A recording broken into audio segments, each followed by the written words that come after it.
Hi, I'm Fida Master Levy Cherbulenko, and in this series I explore the typical mistakes of people rated anywhere between 8,000 and 2,000.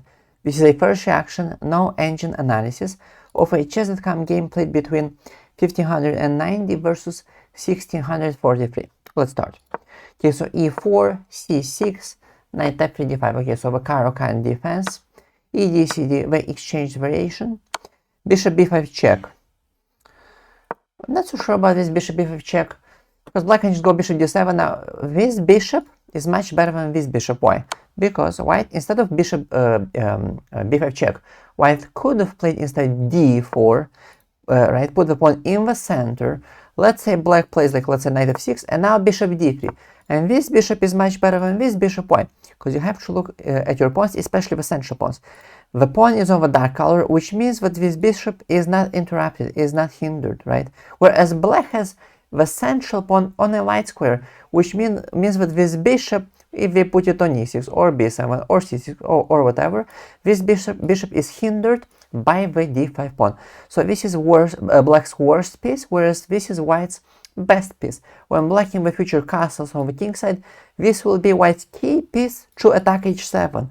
We should try to attack the king, attack h7. Okay, so that's why we never want to trade this bishop. This is our best piece. Okay, so that's why bishop b5 doesn't really make sense, because black can just go bishop d7, and now what? You just want to trade? Well, when you've exchanged your best piece versus black's worst piece. If you go back, let's say, through d3, one, you've wasted a tempo. Why give a check and now go through d3? That's one. Two, you put the bishop in front of a pawn. That's not good. You should put the bishop behind. Because, why? One reason you block this bishop, right? If you put it in front of a pawn. Second reason, you should put the bishop behind, because if you put the bishop in front, now black can play something like, let's say, knight c6, e5, right? And so they can attack us. Whereas if we have first a pawn on d4, then that pawn controls all of these key central squares. So that's why we first put the pawn in the center, then the bishop behind, okay? And if you go all the way back to e2, I mean, that's just passive, okay? So bishop b5 is already inaccurate by white. But okay, black plays bishop d7, takes, do you see? Like, what is this? And now it just helps black develop. Like, maybe at least, I don't know, I should try to keep the tension, maybe like queen e2 or something, you know? Like keeping the tension. There's even this a4 unusual idea. Why? The point is that if black takes, now we take one thing, we open up the a file, so now we have pressure on a7. And the second thing is we prevent black from putting his knight on the best natural square, which is c6. So we gain space and limit the mobility of our opponent's minor pieces. That's also a big theme. Always try to limit the activity, the mobility, the reach of your opponent's minor pieces. In this case, we take away the natural square of a knight, which is c6. So knight has to go to like d7. But d7 is like less active. Okay, so like at least if you've made such a move as bishop b5, at least keep it like more spicy, keep it more interesting, keep more tension. Don't just stake and dissolve the whole tension and just help black develop, right? He took with the knight. He also could have taken with the queen and put the knight on a more natural square, which is c6. Maybe this was even stronger, but okay. Here, castling. This is a good move. In the opening, you should prioritize king's safety, which means to castle, and minor piece development. Okay, king safety, castle, minor piece development, and also the center. If you can put at least one pawn in the center. Okay, so this would be like the top three. e5, now this, of course, should not be good. This, of course, should be a mistake. Another rule of thumb, another typical mistake is to push aggressively in the center, to push your pawns in the center when your king is in the center and your opponent has castled. Okay, so the rule of thumb is never do this. Never push aggressively pawns in the center if you have a king in the center, whereas your opponent has castled, because it will backfire. You overexpose yourself. Like, you know, you can do it later after you've castled. So instead, black should have played something like, let's say, knight f6, then conservatively pawn to e6, then put the bishop, depending on the situation, either on e7 or d6, then castle, and then in the future, after they've castled, if they want, if the situation requires, then they can worry about e5 and all that stuff.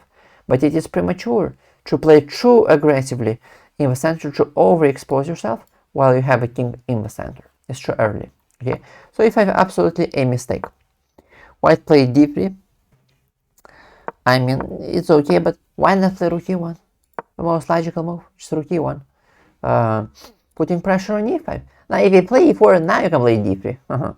And basically, we're just gonna win the pawn, right? We have d3. We can also play when, like for example, if knight f6, we can play bishop g5. Now pin the knight to the queen. Now we're again threatening de. So we have two pins, right? Bishop pinning the knight, the rook pinning the king.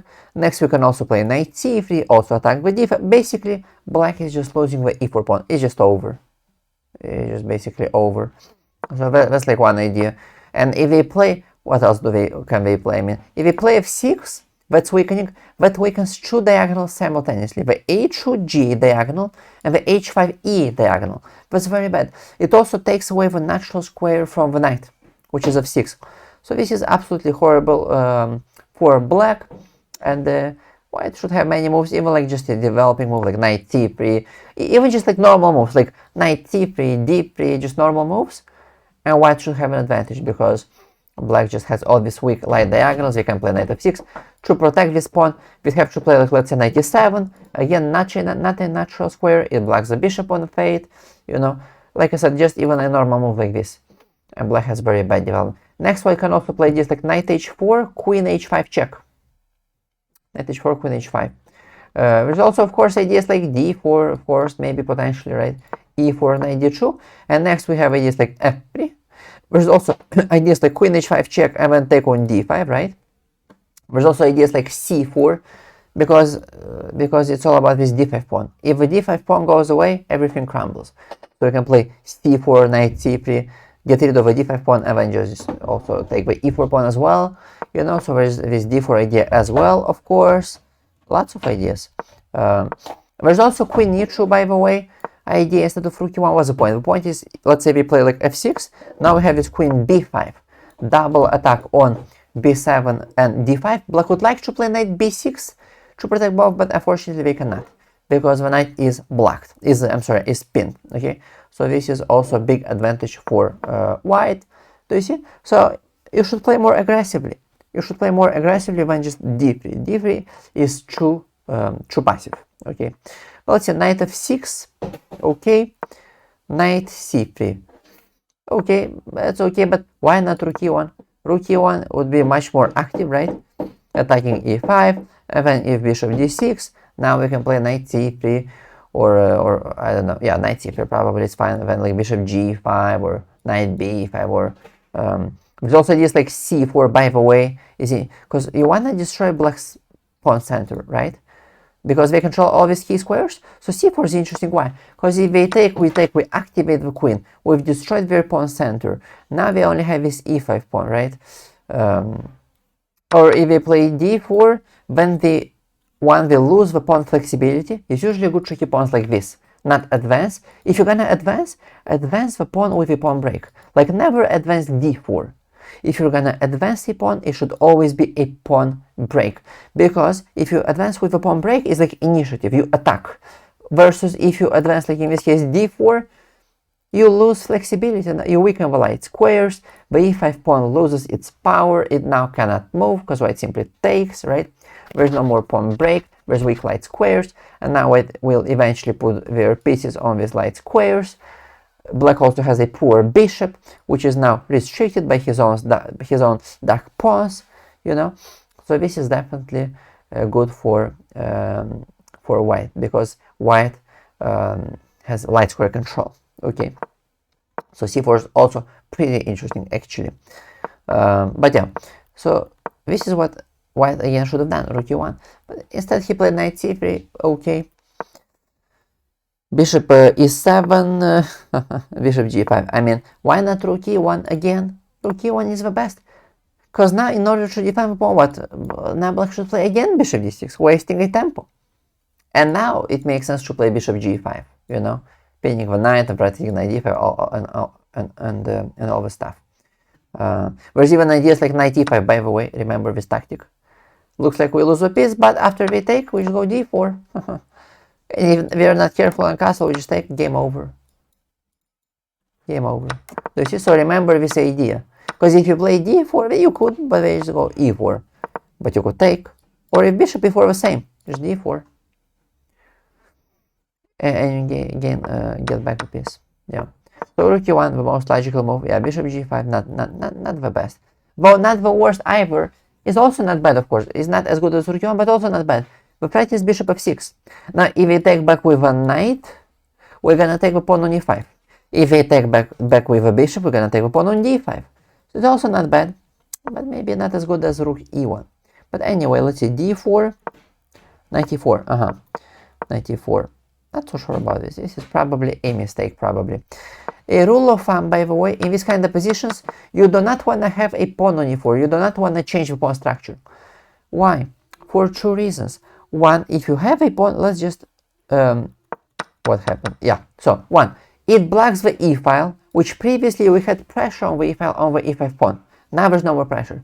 True, the e4 square we needed for a piece. Like, you want to put eventually, like, you want to have like a beautiful knight on e4 or whatever. Usually like you can have a bishop, right, in this case, but like usually like a bishop or a knight, especially like a knight.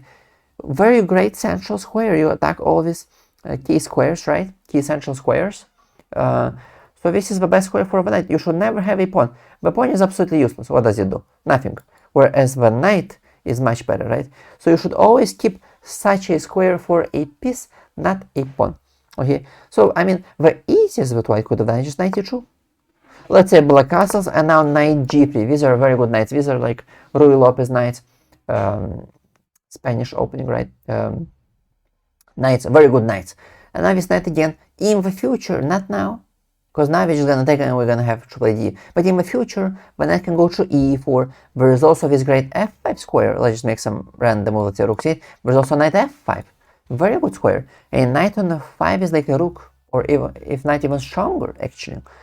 And now it attacks all these things, right? The bishop and all this stuff. There's also rook e1 coming next. It's absolutely great. You know, so the knight on f5 is absolutely great. And for black to prevent it, we have to play g6. But guess what? g6 weakens the dark squares. Now this bishop is even more powerful. We can play rook e1, queen d2, and then eventually bishop h6. You know, and then there's ideas like knight f5 nonetheless. Because when if we play gf, there's queen g5 check. King h8, queen g7 checkmate. Do you see? So there's all these sacrificial ideas now. So these are... g3 is like the best placement for the knight from which it can then go to e4 or to f5. Okay, so knight e2 would have been the easiest. Of course, we should also for a second consider bishop f6 idea. Like if they take, maybe I think we win a pawn, yeah, because we... of course, also bishop g7, rook g8, bishop takes e5. Also, I guess is interesting, right? Takes, but now there is suddenly queen h5, and if black takes, there's queen f7 checkmate, right? So we have to waste the tempo, play like rook f8 or something, and now we move rook perhaps to e1, right? Pinning the bishop soon. You know, and then maybe you have ideas like knight g4, let's say just some random move, rook c8, yeah? Knight g4, threatening knight f6 checkmate, threatening queen b5 check, all sorts of stuff, right? So this is pretty interesting stuff. There's also, of course, just bishop takes e7, queen e7, bc, and I believe white should be up a pawn. 1, 2, 3, 4, 5, 6, 7, 1, 2. Yeah, white is up a pawn. So should have big advantage. Now, of course, black can also just take back. Knight f6, right, I guess. And then black is fine. Now again, we don't want to play knight e4. You already know why. We're gonna have to play knight e2, but then why did we give up the bishop? It's not worth it. So then I would say the best is knight e2. Knight e2, knight g3, rook e1, put pressure on e5, knight f5 ideas. There's also knight e4 ideas in the future, right? When we don't have to end up with a pawn on e4. This is definitely advantage for white. So knight e4, mistake by white. Now white doesn't really have any advantage whatsoever. In fact, white could be soon worse if white's not careful. Why? Because black has this semi-open file, meaning open for black, closed for white. And there's this backward pawn on c2, which the d4 pawn pressures very well. Remember, this is a typical idea. When you have an advanced pawn, if you cut the board in half, right? It's in white's territory. in white's territory, white's half of board, where advanced pawn pressures white's backward pawn, because white can play c3. So this is basically advantage for black if white's not careful. Black is gonna castle, black's gonna go rook c8, perhaps double up the rooks on the c file, and pressure the c2 pawn. So white's lost his whole advantage. His whole advantage. Queen d2.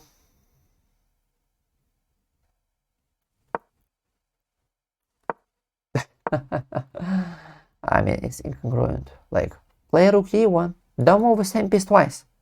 Let it stay on d2, don't move the same piece twice. Play rook e1, you know. And then play knight h4. For example, rook e1, rook c8, knight h4.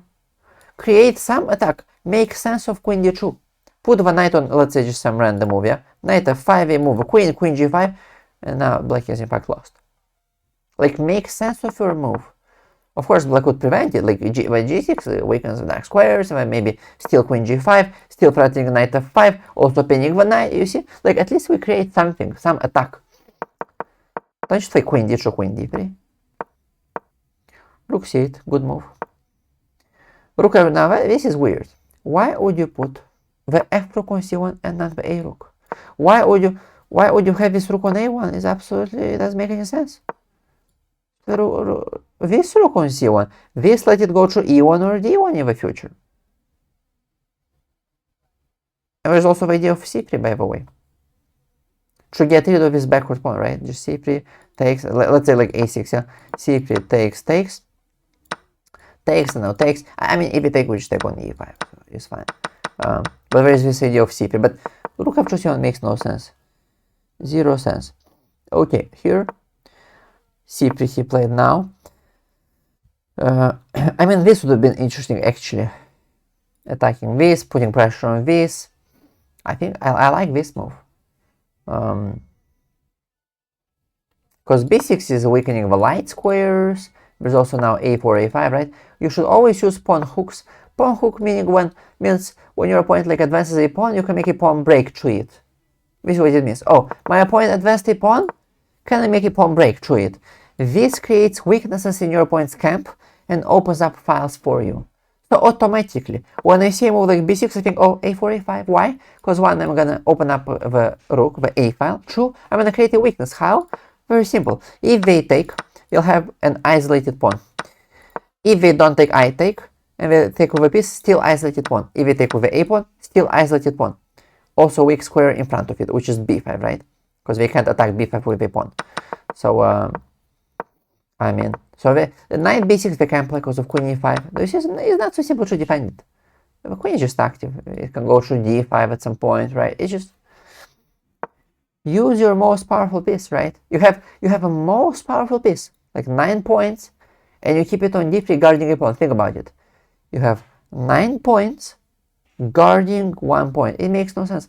I'd much rather give up the pawn, but use my queen, but have this pawn, and sacrifice my queen, 9 points, to keep 1 pawn. It's not worth it. It's better to be down a pawn and have 9 points playing, you know? So, but okay, c3 white played. c5. Yeah, what an active square, yeah? Yeah, that's of course, yeah, not good. Here, rook d8. Okay. Queen e3, okay. Rook c7, rook d1, rook d7, knight d2. Okay, I see the point, makes sense. There's basically two philosophies. Usually when we take a pawn like this, one philosophy is blockade the pawn, and usually the best blockader is a knight. Why? Because if you put like a rook on d2, imagine, yeah, then in the future black can somehow maneuver the knight to c4, for example, yeah, let's say. And then you have to move a rook, otherwise you're gonna lose the exchange. Whereas if you put a knight, right, the knight controls all these squares. The knight controls the squares that black's knight could go to, right? And even if he somehow could go knight c4, these are pieces of the same value, so we don't worry about it, right?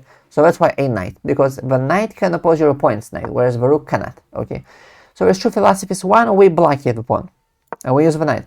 Another philosophy, we try to win the pawn. In that case, white could have played something like rook d2, and then rook a2 d1, and then knight to e1, and then try to put pressure on the pawn. It depends on the situation, they both make sense. It depends. In this case, it's hard to say which one is the best. I guess they both make sense. So I would maybe try to win the pawn, because this pawn is so annoying. So if I were white, I'd probably try to win it. But at some point, if you try and you cannot win, you can just blanket it. So b6, that creates a pawn hook for a4, a5. Knight c4, white played. I mean, okay. That doesn't do much. Well, queen e6. Okay. I mean, should have just either went back or played b3 or something, yeah. But yeah, f3, of course, is a losing move. Yeah, that was a mistake. Okay, I hope you enjoyed. If so, like, comment, subscribe, and I'll see you in the next one.